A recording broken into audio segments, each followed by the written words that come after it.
देखिए सवाल है 4 बिंदु आवेश QA बराबर 2 माइक्रोकूलम, QB बराबर -5 माइक्रोकूलम, QC QD सब दिया गया है। भुजा 10 सेंटीमीटर है कि किसी वर्ग ABCD के शीर्षों पर अवस्थित हैं। तो क्या करते हैं, सबसे पहले एक वर्ग बना लेते हैं। और वर्ग QA यहाँ पर 2 माइक्रोकूलम है, QB -5 माइक्रोकूलम है, QC 2 माइक्रोकूलम है, QD -5 माइक्रोकूलम है। बिंदु ABCD। अब कह रहा है कि प्रत्येक भुजा जो है 10 सेंटीमीटर है कि किसी वर्ग ABCD के शीर्षों पर अवस्थित हैं। वर्ग के केंद्र पर रखे 1 माइक्रोकूलम। तो वर्ग का केंद्र जो होगा, वर्ग के केंद्र पर कोई आवेश है 1 माइक्रोकूलम का।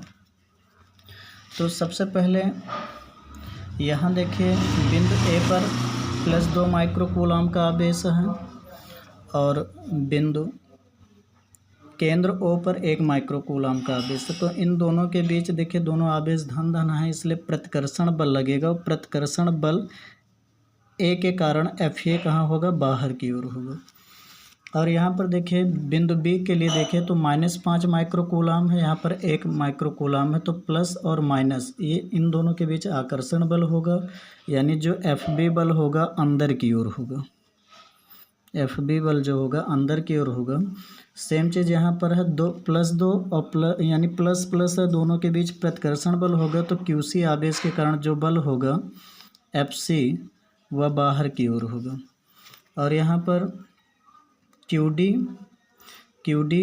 देखिए यहाँ पर -5 माइक्रोकूलम है, यहाँ पर +1 है। तो प्लस माइनस यानी कि आकर्षण बल होगा, और आकर्षण बल जो FD बल होगा वह कहाँ होगा, अंदर की ओर होगा। तो यहाँ से देख रहे हैं कि इस वाली लाइन में FA और FC एक दूसरे के अपोजिट हैं, यानी कि हम लिख सकते हैं FA बराबर होगा FC के, कब बराबर होगा, अपोजिट है इसलिए माइनस लेना है। अब यहाँ पर देखिए इस वाली लाइन पर देखिए तो FD और FB ये दोनों बल अपोजिट हैं, तो इसलिए FB बराबर FD लिया जाएगा, विपरीत होने के नाते माइनस लिया जाएगा। अब प्रश्न में कह रहा है कि वर्ग के केंद्र पर रखे 1 माइक्रोकूलम पर लगने वाला बल। तो 1 माइक्रोकूलम पर लगने वाला बल F बराबर 4 बल होंगे, FA plus FB, vector FA vector FB plus vector FC और प्लस वेक्टर FD। यहाँ पर वेक्टर F बराबर FA बराबर है -FC और FB बराबर है -FD और प्लस FC और प्लस FD।